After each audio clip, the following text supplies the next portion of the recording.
Good evening, guys.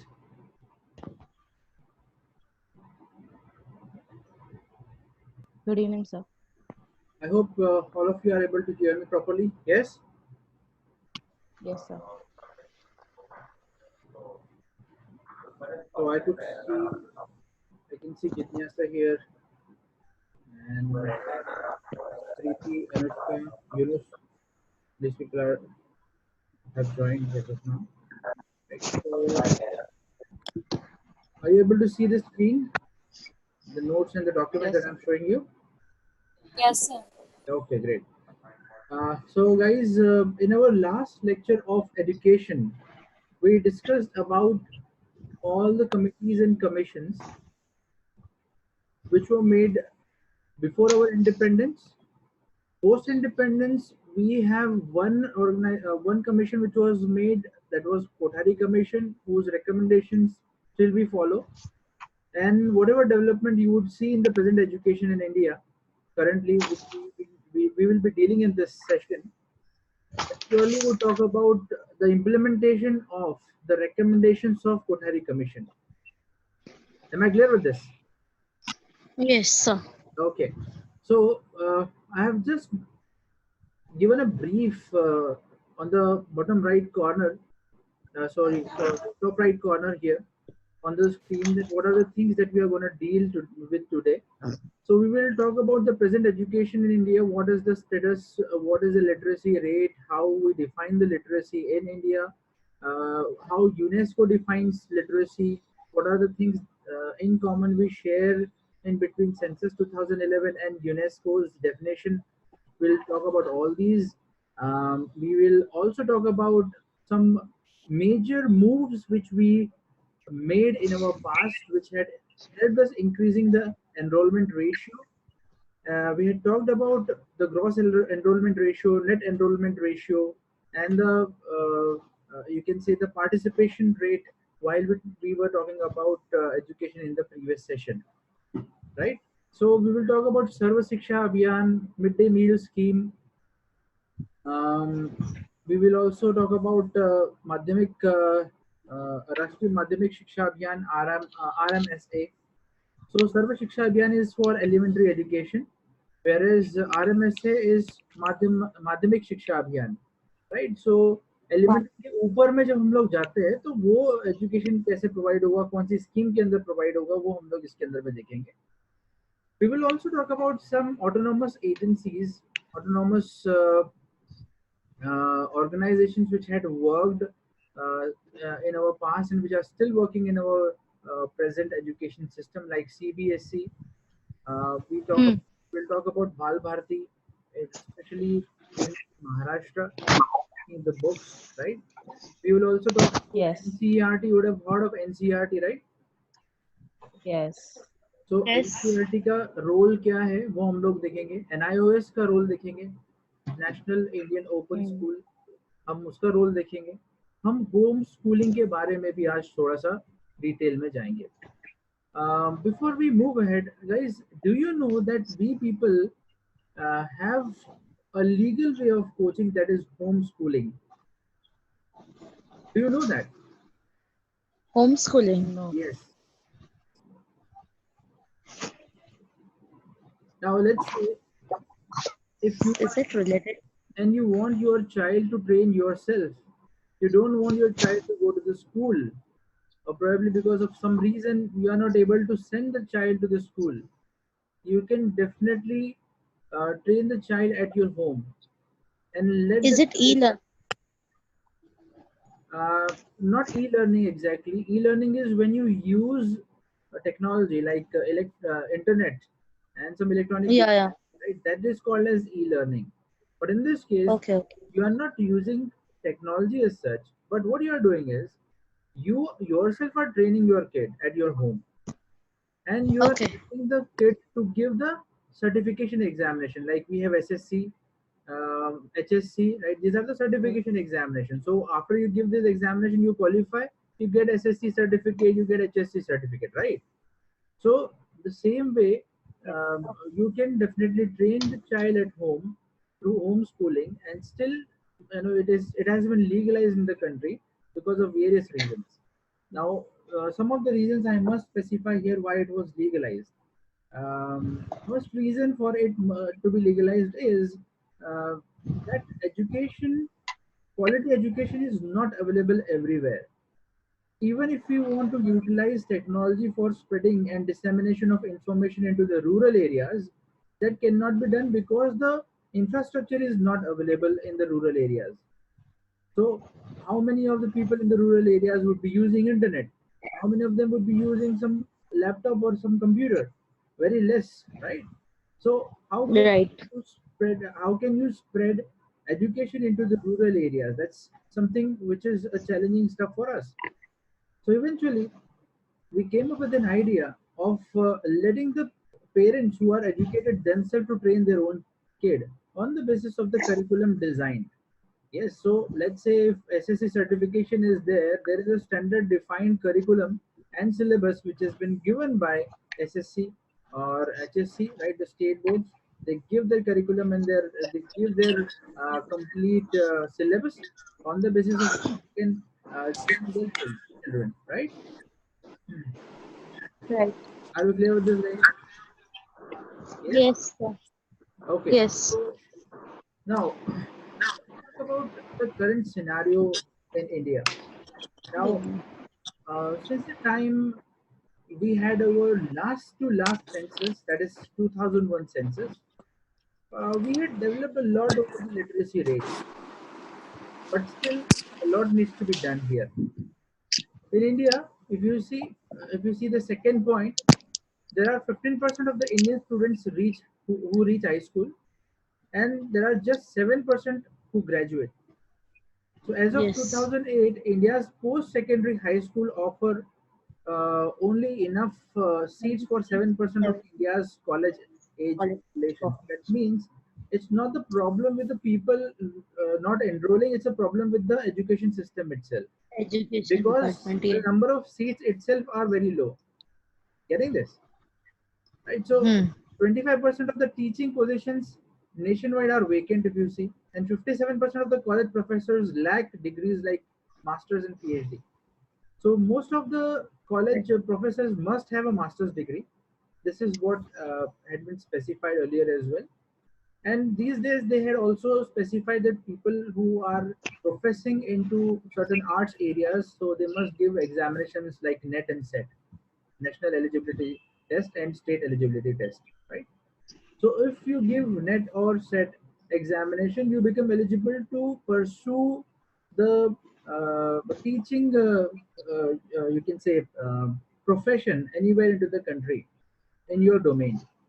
But understand, we have seen that many of the people who even clear NET and SET examination are not well versed with teaching abilities and skills. So that's a big challenge here in India that we are facing. Now, moving further ahead, in 2011, latest, if you see the latest update here, I'll specify here. You see the Even latest update. colleges. So there are 1522 degree granting engineering colleges in India, which have an annual intake of 5,82,000, and the polytechnics, which have an annual intake of 2,65,000, right? Which is very, very less as compared to the population that we have. Do you agree with me, guys? Yes. Yes. Right? So Yes. that's quite understood, guys, that why the number of people who are graduating are from the engineering background are less, and the number of people who are graduating from the arts or the other fields are again comparatively less, and they are not also getting seats. Many of the people are not even getting seats to graduate. Um, there are various reasons for that. We'll understand those reasons slowly and steadily. We have seen that the pupil teacher ratio is also comparatively not doing well. Now, if you see pupil teacher ratio in universities and colleges is 23. That means one teacher per 23 students. This is what we had seen that, and that's quite well. I mean, we have developed over a bit. Earlier it was 40, 1 is to 40, but these days we have improved over it a bit, right? Because the number now, if this ratio is quite balanced, then there can be an individual attention which could be given to the students, and the quality student can be definitely an outcome of this kind of an education system. Do you understand that, guys? Yes, sir. Yes. Yes. Now, moving further ahead, um, I talk about some countries which are developed like USA, Sweden, Norway. If you go to pursue a PhD there, then the then your trainer, then the person under whom you will be trained, right? Your mentor. The mentor to student ratio is 1:1. Can you believe that? 1:1. Without that, they won't even allow you to pursue PhD.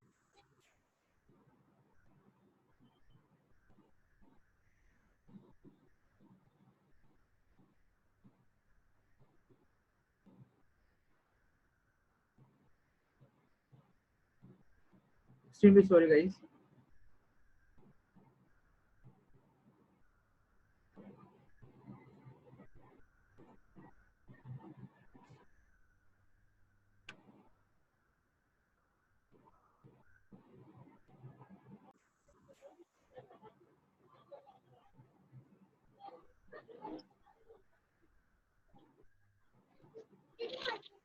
Extremely sorry, guys. Because of bad weather, there is some network issue. So It's okay, sir. yeah. So guys, I was talking about PhD, right, in some developed nations, right? Yeah. So Yes. I was discussing about the ratio between the trainer and the student would be 1:1. Without that, they won't even allow you to pursue PhD. That's how it is. Mm-hmm. Right. How strict that they have kept in their countries.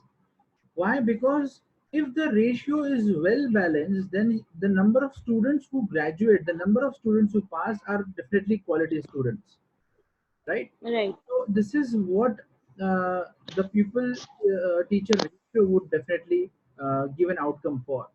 Now, slowly and steadily, we'll understand about what are the other agencies which are taking care of the current state of quality education. Now, guys, you would have heard of NCERT, right? Now, NCERT Yes. is basically, if you see, and I have given a very detailed description about NCRT later on as well. Now, if you talk about NCRT, NCRT is an apex body for curriculum related matters for school education in India. So for school education, anything with respect to development of the material, development of the curriculum altogether is purely the responsibility of NCRT. So when we talk about NCRT, the curriculum they develop are taught in different schools, right? So if you talk about Yes. state government, the state board has got a different curriculum which is purely influenced by the curriculum made by NCRTs, right? So they may Hmm. refer to NCRTs. Now, if you talk about NCRT, that's a publishing body, if you see, and the designing body, wherein they, in many aspects of the enforcement of the education policies, they definitely take care of. Am I clear with that? Right? Yes. So now, moving ahead. Now, if you talk about CBSC, CBSC is a board, right? Understand, which also makes the curriculum and other stuffs, but whereas they are basically made for conducting examinations. They would define the curriculum. They would give you the syllabus. Now, these are based on the material designed by the NCRT, right? Now, CBSC, it conducts two types of examinations at 10th grade and at 12th grade. At 10th grade, it is called as All India Senior Second. At 10th grade, it is called as All India Secondary Examination, and at 12th grade, it is called as All India Senior Secondary Certificate Examination. Right. So, CBSC takes care of at the schooling level. I'm talking about at the school level. It's conducting examination at these two levels, 10th and 12th. CBSE also conducts Okay. certain more examinations. The higher grades, we'll talk about them later on, right? Now, you would have heard of certain other boards like ICSC, ISC, right? You would have heard of Yes. these boards. Now, these boards, uh, uh, I would say these are the certification examinations. If you talk about ICSC or ISC, these are the certification examinations, right? Now, the Council of Indian School Certification Examination or Certificate Examination, CISCE, it conducts three examinations. Now, the most famous examination is ICSC examination of 10th grade. So, Indian Certificate of Secondary Education. That's the name of the complete full form of this ICSC. You would have heard of many of the schools who train ICSC, right? Who take admission for ICSC. Yes or no? Yes. Yes, guys? Yes, sir. Okay. You would Yes. have also heard about ISC. Now, understand ICSC and ISC are not different examinations or of different curriculum. These are of different grades, are at different levels. Now, ICSC is conducted at 10th grade and ISC is conducted at 12th grade. Right? The same thing is called as ISC if it is conducted at 12th grade. Now the syllabus would definitely be different. It would not be the same as you get it at the 12th grade, 10th grade. But CIFC, they have defined the syllabus as such. Now the people who wish to go towards the vocational education, they can give the examination of a CVE, that is Certificate in Vocational Education. It is also conducted by CIFC. Are you clear with this, guys? Yes. Yes, Yes, sir. sir. Yes. Okay. Now, as I've already talked about open schooling, now NIOS, the main office, head office is located in Delhi. Now, NIOS, it takes care of two examinations, secondary examination and senior secondary examination, like 10th and 12th. Mm-hmm. NIOS also offers certain vocational educational courses as well. Now, the people who wish to pursue NIOS courses, they can also pursue after their 12th examination, right? Now, after 12th, we have got various open schooling available in our country, like IGNOU, that is Indira Gandhi National Open University, which is one of the most famous open universities in the country. Have you heard of Indira Gandhi National Open University, IGNOU? Yes, sir. Okay, so if let's say you people are pursuing some like you are preparing for civil services examination, you don't have time to go to the regular colleges. So what you can do is you can pursue these distance courses IGNOU provides. Right? They do not provide for technical stuff as such. Technical only a few are there, but not the complete technical domain has been provided. Right? Are you clear with this, guys? Yes, Yes, sir. sir. Okay. Yes. So I hope I am very clear with my um, with the ideas, right? Okay. So you would have heard that different religions have got different schooling patterns. Now, majorly the schooling pattern which is famous is Islamic madrasa schooling, right? So right. So Islamic madrasa schools, these are either allocated or these are controlled by the local or the state government, or they may be autonomous, or they may be affiliated to Darul Uloom Deoband. Right. So Darul Uloom Deoband, this is located in UP. Right. So this is located in UP. So either they would be autonomous schools, or they would be controlled by state government, or they would be under the affiliation of Darul Uloom Deoband, right? Now, this is what we are talking about for the education of the students. But what about the planning and administration? We are talking about education of the student, the curriculum development, conducting examinations, and so on and so forth. But what about the administration of the schools? What about the library maintenance, laboratories? What are the ratio to be maintained? What type of training should be given to the teachers? All stuffs are definitely handled by different agencies like NUEPA, that is National University of Educational Planning and Administration. Getting this? Yes? Yes. Yes. Yes. Okay. So NCTE is the National Council for Teacher Education. They train students, not students. They train teachers in terms of Teacher. giving the quality education to the students. Right? Am I clear with this, guys? Yes, sir. Okay. Yes, Yes. sir. Now, one sad stuff that we must discuss here is that India had never considered education at the forefront and had never considered expenditure on education as an asset. Whereas most of the other countries which are developed, they consider expenditures done on education as a capital expenditure. Why? Because Yes, sir. the money spent on developing a quality human resource would definitely help in having a healthy GDP, right? Yes. Yes. Yeah. Sir. So if you see the amount of money which is spent now, currently, if you see very recent update that we have a 6%, and it has never gone above that, right? 4.5, 6%, not above that. Even if you put the target of 6%, the complete amount is never spent. I don't know whether you people have heard about the March rush. I talked about uh, in the budget session when we discussed the polity segment. So I talked about March rush. What happens when the government, they understand, the ministries, they understand that the amount of money that was given to them was not spent, and it would be going back again to consolidate fund of India. So they try to spend the money here and there without any outcomes of it. And that is done in March, because after March, the amount of money which is credited into the public accounts of India goes back again to the public consolidated fund of India. Right? Yes.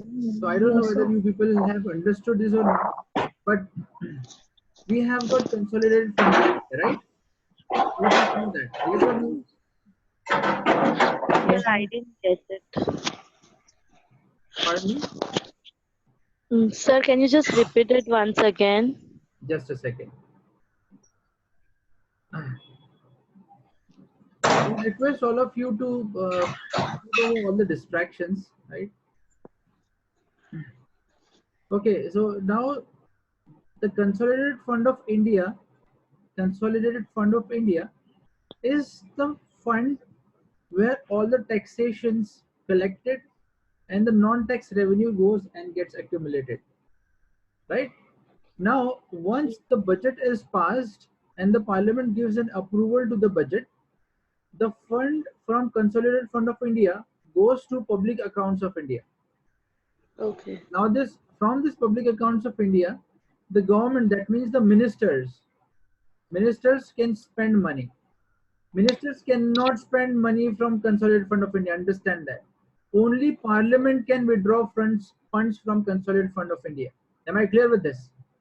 So who can withdraw the funds from Consolidated Fund of India? Only the Only the Parliament. Parliament, right? Only the Parliament can Yes. withdraw the funds. So once Parliament, through passing of the budget, gives an approval, the amount gets credited into the public accounts of India. Now from here, Prime Minister and the other ministers can withdraw the funds. Am I clear with this? PM and other ministers can withdraw the funds and utilize for their ministries. Now, once they know that the amount is credited here, and if it is not spent by the end of March, let's say by the end of March they do not spend the amount will go back to the Consolidated Fund of India. Am I clear with this? This gets Okay. automatically credited into the Consolidated Fund of India. And now, again, getting the money out of the Consolidated Fund of India would require the permission of the Parliament. Am I clear with this?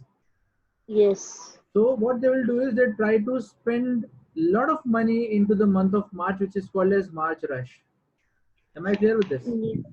Yes. It is called as March rush. March rush. Clear? So we have seen that even if we talk about this percentage of the GDP being allotted for the development of education in India, we have still seen that very less is being spent.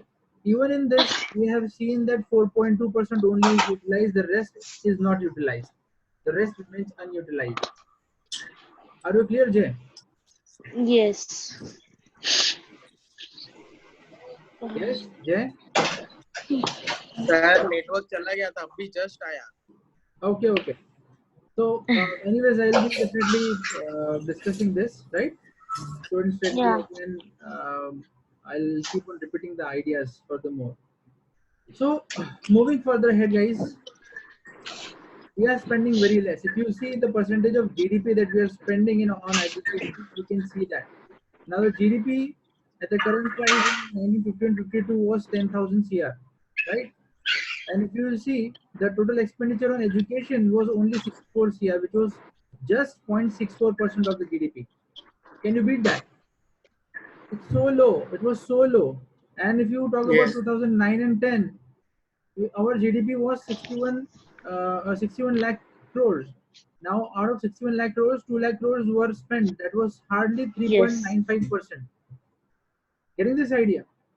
It was hardly 3.95% Yes. of this total amount Yeah. generated we have spent on education, right? So we are not as of now understanding the importance of it. Preeti, last time when we were discussing the committees and commissions, we talked about education, whether it lies in the current concurrent list or the state list, right? Yeah. बरोबर. Right. So now, guys, understand. After let me just clarify this again. Right? Let me just clarify this again. After the constitutional amendment of 1976, education had become a part of the concurrent list, right? So before 1976, education was exclusively a state subject. Okay, but before Kothari Committee's recommendation, education got into the central list, and even at the time of Britishers, when you talk about the Shimla Conference in 1905 and in 1901, when Lord Curzon was handling the education department, he was the Governor General. He was keeping ownership of the education in India. So at that time it was the central subject, but later on it became, after our independence, it became the state subject. But according to the 1976 amendment, it got transferred into the concurrent list. Am I clear with this? So that's the Yes, reason sir. why you will see that most of the schemes in education would be funded by the center as well as the state. Am I clear? Yes, sir. Yes. So let me just tell you how generally is the segregation is. Now, generally the segregation is 65 is to 35. That means any scheme which requires funding, 65% would be given by the center and 35 would be given by the state. Yes. Generally, this Okay. is the proportion. Generally, yes. But for the special category states. Now, what are special category states? In polity, we have already discussed a bit of it. Special category states are the northeastern states, some states which are swing states and tribal states, right? Like Jammu and Kashmir, seven centers in the northeast. These are special category states. Right? Special category. So in special category states, the ratio would be like this. Can you see this? Yes, sir. The ratio would be 90 is to 10. Am I clear? Yes. Yes. So 90% would be funded by the center and 10% would be funded by the state. Clear? Yes, sir. Okay. So slowly and steadily what we have done is we have held the states as well almost equally responsible for education like what center is also responsible for. So moving further ahead, guys. Moving further ahead. Yes. Now, I would like to discuss a very important definition here, which we discussed the other day as well. Now, this important definition is literacy, definition of literacy. The other day we discussed about it, right? But here, in a separate way, we'll be discussing. Now, I told you that UNESCO follows a separate definition, which somewhere or the other, India also follows according to the census 2011. UNESCO says that a literate person is one who, with understanding both read and write a short, simple statement of his everyday life. Whatever he has done, he does every day. If he writes a simple statement or some simple statements and describes it, and reads it and writes it, so It is he is called as literate.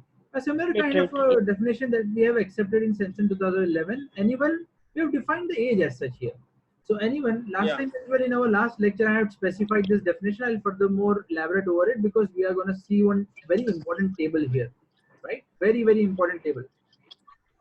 So every person above the age of 7 who can read or write in any language is said to be literate. Any language, even if it is a mother tongue, that is also Mother fine, tongue. right?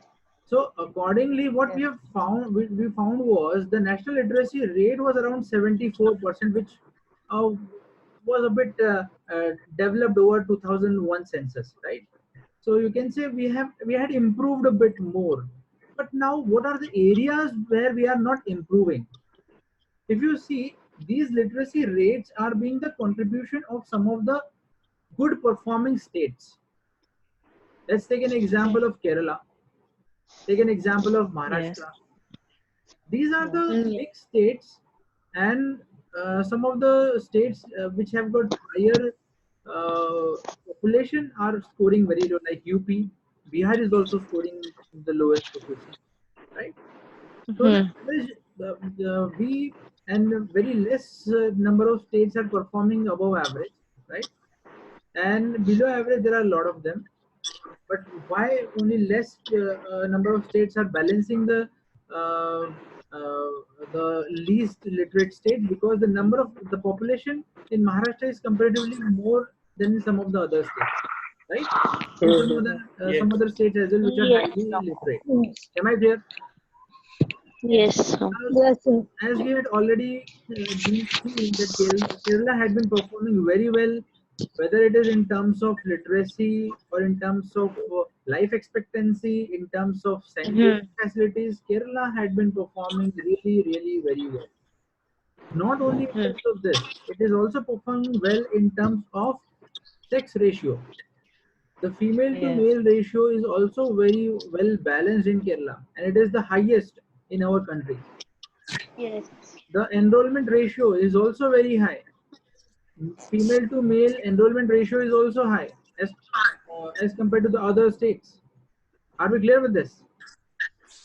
Now, according to guys, one very astonishing fact here I would like to discuss. Very astonishing fact is this Human Development Report, which was released in 2011. What it says that the adult literacy rate in India was 37%, 37.2%. And understand this very carefully, guys. Mark my words very carefully. It was way better than some of the Asian countries, right? Some of the Asian countries and some of the South American countries as well. Like if you talk about China, only 6% of the adults were literate. If you talk about Sri Lanka, only 9.4% of the adults were literate. Right? Adult literacy, India is performing well. This is what the Human Development Report 2011 says. So somewhere or the other, we are going towards a positive direction. Am I clear? Yes, sir. Yes, sir. Okay. But Yes. sir, Yeah. the hello. Yes, please. Yeah. So, sir, the criteria for this literacy rate is the same in all of them when they were calculating these reports. Yeah, this Human Development Report is generally prepared by UNDP, United Nations Development Program, right? So they only define HDI, and Human Development Report is also prepared by World Bank. So whenever there are Okay. international agencies which are involved into it, they keep a standard for every country, right? So they keep it standard for every country. So I don't know what could be the reason for India scoring this high, but still, astonishingly, this is what I said. As compared to some other Asian countries, the adult literacy was higher in India, right? So probably because Yes. you can say that the number of people into the urban areas are more, and Hmm. if you see the number of the kind of sample survey they would have done, probably they would have done in the city areas, right? So that can be one of the flaws, because they would never have studied the complete population of the country, 135 crores or 122 crores when 2011 was released. They would never have studied those 122 crore people. They would have just studied the samples, and they would have extrapolated it, right? So Okay. the same way, if we talk about China, it purely depends upon the sample that they had chosen. So generally, these are the indicative figures. These are not apt figures, you can say. Generally, all the reports have these extrapolated figures given, right? Okay. So Anushka, I suppose that was your question. Have I made it clear? Yes, I suppose I had made it clear, right? Okay. So guys, just to update you once, every 40 minutes there is a timer which repeats this, right? So every 40 minutes it would uh, the meeting would go and again come back, right? So just wait for a second. It would take hardly 2 or 3 seconds to come back, but it resets itself every 40 minutes, right? Okay. Yeah. So Okay, this is sir. how it is there into the system. We can't help it. Yes. Okay. So this table is something which is of utmost importance to us. Now, if you see community-wise literacy rate, if you see it is highest amongst Jains.